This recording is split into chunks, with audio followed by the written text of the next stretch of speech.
خاتوش ڕۆسڵاو لێ بێم کاتت باش سپاس بۆ ئامادەبوونی جەنابەت لەسەر پێشنیازیەوە و هەوڵەکانیەوە زیندانە سیاسەکانی هەڵەبجەش لەم بابەتە سوودمەند دەبنەوەها خراوەتە بەرنامەی کارەوە دەمەوێت قسەمان بۆ بکەی با بزانین بە هەموارکردنەوەی ئەم یاسایە و دەنگدان لەسەر ئەم یاسایە زیندانە سیاسەکانی هەرێمی کوردستان چۆن دەتوانن سوودمەند بن. بەڵێ سڵاو لێ و لە بینەرانی بەڕێز بێت پاشەوەی کە هەوڵمان و بوونێکی زۆر لەم خولەی چواری لەم خولەی پێنجی پەرلەمانە لە ماوەی ئەم 4 ساڵەیە توانیمان بە هەوڵی فراکسیۆنەکەمان فراکسیۆنی یەکێتی نیشتیمانی کوردستان بتوانین یاسای دۆمی زیندانی سیاسیەکان لە پەرلەمانی عێراق تێپەڕێنین کە ئەمە بەڕاستی ژمارەیەکی زۆر زیندانی سیاسیمان هەیە لە هەرێمی کوردستانە کە ئەتوانم بڵێم بێبەش بوون لە بچووکترین مافی خۆیان کە ماف و ئیمتیازێکەیە لە حکوومەتی عێراقیە کە پێویستەکە زیندانیانی سیاسی ئێمەش لەو مافانە بێبەش دەبن کەوە کۆی بێبەش ببوون بەڵام سواز بخوا کە ئەم یاسایەمان هەموار کردەوە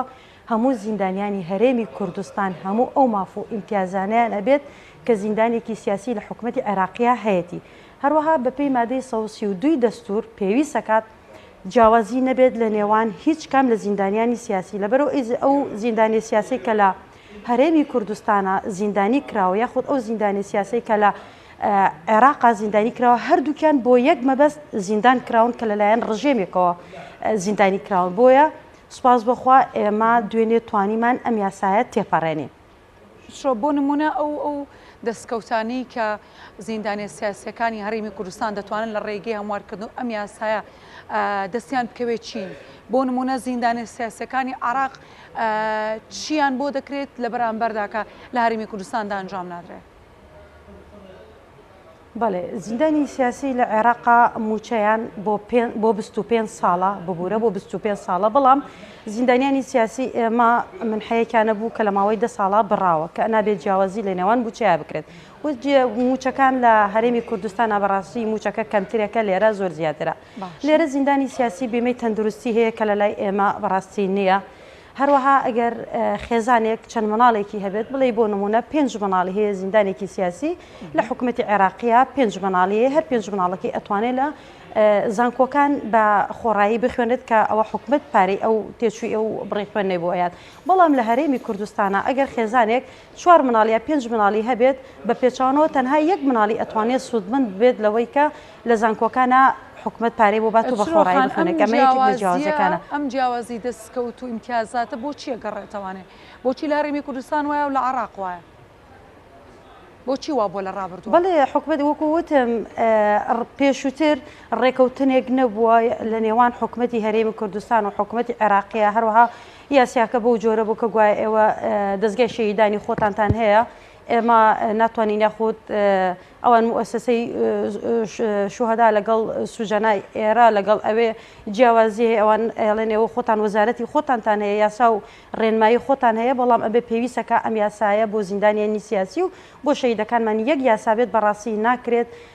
ئێمە کە هاوڵاتی عێراقی بین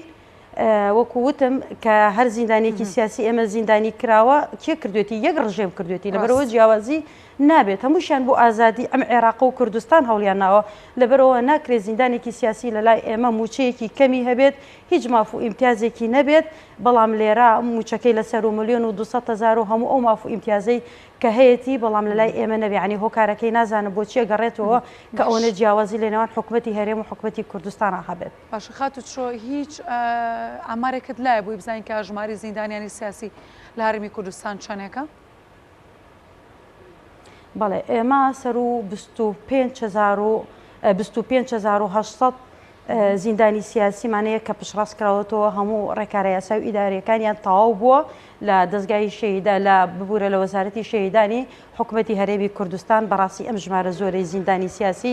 ناکرێت لە ماف و ئیمتیازیان بێبەش بن کامە بۆکو وتم بەڕاستی پیرۆزبایی ببورن ئەبوو لە سەرەتا پیرۆزبایم کردایە لە زیندانیانی سیاسی پیرۆزبایی لە سەرجەم زیندانیانی سیاسی هەرێمی کوردستانەکەم کە توانیمانە بچووکترین ماف کە ئەمە مافی خۆیانە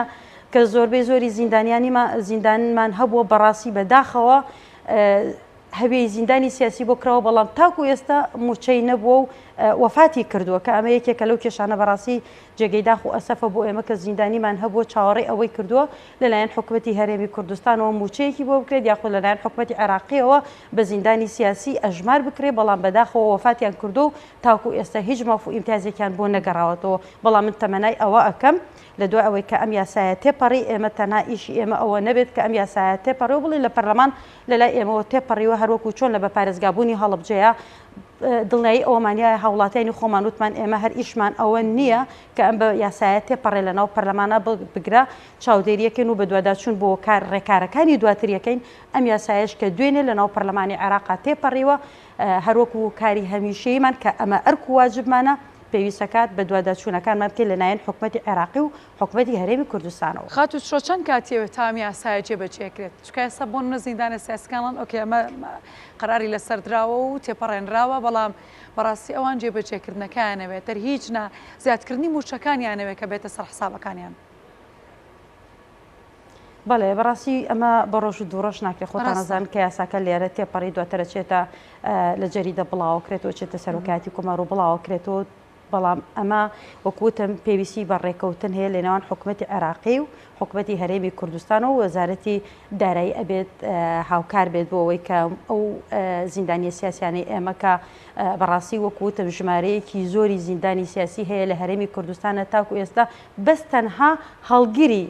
باجێکە یاخۆتوان بڵێم هەڵگری هەوەیەکە کە زیندانی سیاسیە ئایا زیندانێکی سیاسی کە هەوەیەکی زیندانی سیاسی لە گیرفانیا بێت چی ئەبەخشێت بەڕاستی زیندانی سیاسیمان هەیە 2 ساڵ 3 ساڵ ئەگەری یەک ڕۆژیش من ئەڵێم ئەگەری یەک ڕۆژیش لە ناو زیندانەکانی حکوومەتی ببوورە لە ناو زیندانەکانی ڕژێمی پێشویا بۆ بێتی یەک ڕۆژ مقابل بە ساڵێک بۆ یعنی ئەوەنە تعزیب دراون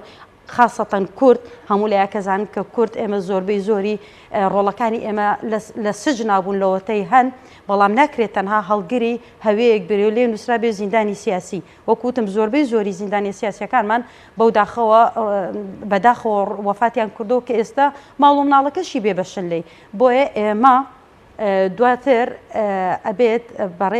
بەڕێزان رئيسي مؤسسي السجناء وبريز رئيسي مؤسسي الشهداء سرداني حكومتي هريمي كردستان كانوا أما ب يك ياسابي أو ياسايا بوي الدنيا أم ياسايا تبريوة كياساكا يك بيت يا همو ياساي زندانياني سياسي ببي دستور مادة 132 دستور بيويساكا يك ياسا بو همو مافو امتيازي كي زنداني سياسي همو وكو يك بن ببي جوازي خاتو شو زور سپاس بۆ زانیاریەکەت زۆر سپاس بۆی کە میوانی کاتژمێر ببوورە بەڵێ ببوورە ئەمێ ئاماژە بۆش بم کە ئێمە باسی هەڵەبجەمان نەکرد کە ئێمە لە ساڵی 1970 لە دوای کیمیابارانی هەڵەبجە ژمارەیەکی زۆر ئەتوانم بڵێم هەڵەبجە هەر کەسی تیانە ماوە لەو سەردەمەیە کە هەڵەبجە کیمیاباران کراوە هەموو هاوڵاتیانی هەڵەبجە ئاواری وڵاتی ئێران بوون دو ئەوەی کە ئاواری وڵاتی ئێران بوون هیچ ماف و ئیمتیازێکی نێ ئایا یەکێکی یعنی بنمونە ئەیهێنمەوە کەوکات من بەڕاستی مناڵ بوو ئایا ئێمەی هەڵەبجەیی کە ئاوارەی وڵاتی ئێران بووین لە سەردەمی ڕژێمێکە ماڵ یعنی هەموو ماڵێک خۆتان نەزانن لە دوای کیمیابارانکردنیش ڕژێمی پێشوو هەموو خانۆکانی وێران کردووە تەقانوویەتەوە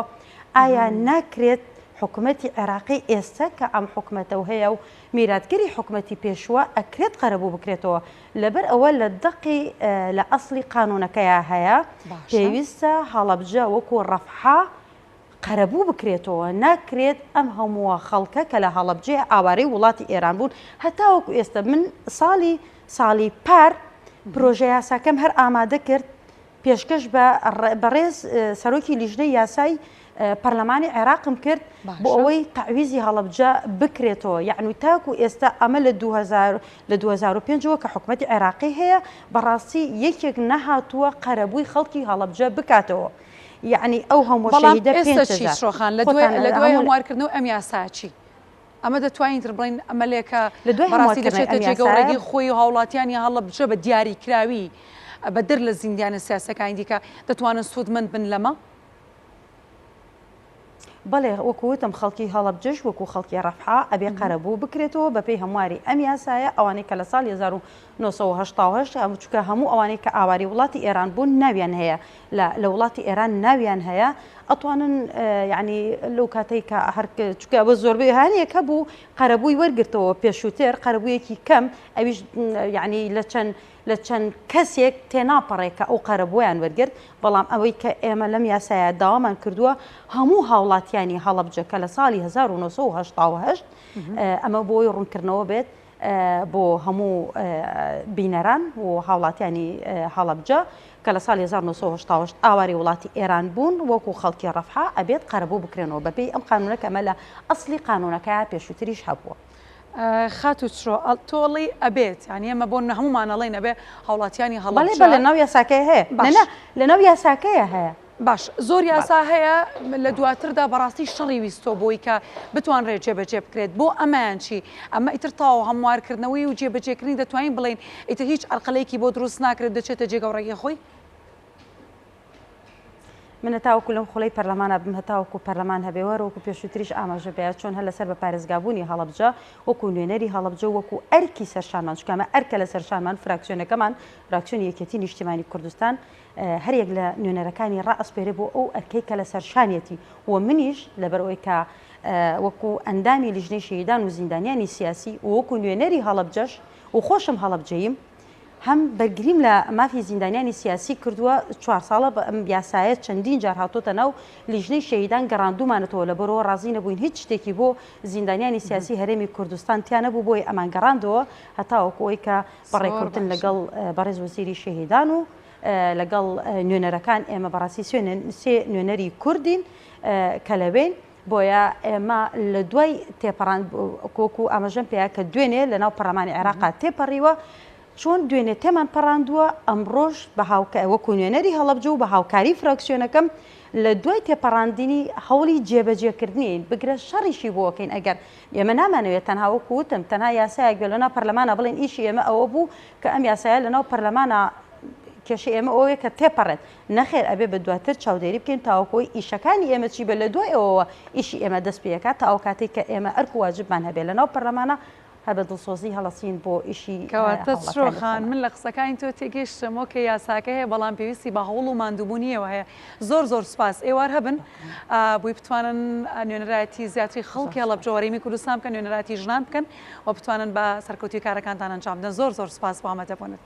زۆر سوپاس بۆ چڕۆ حەمەشەری بەندامی ئەنجومەنی نوێنەران لە فراکسیۆنی یەکێتی هەربژی سوپاس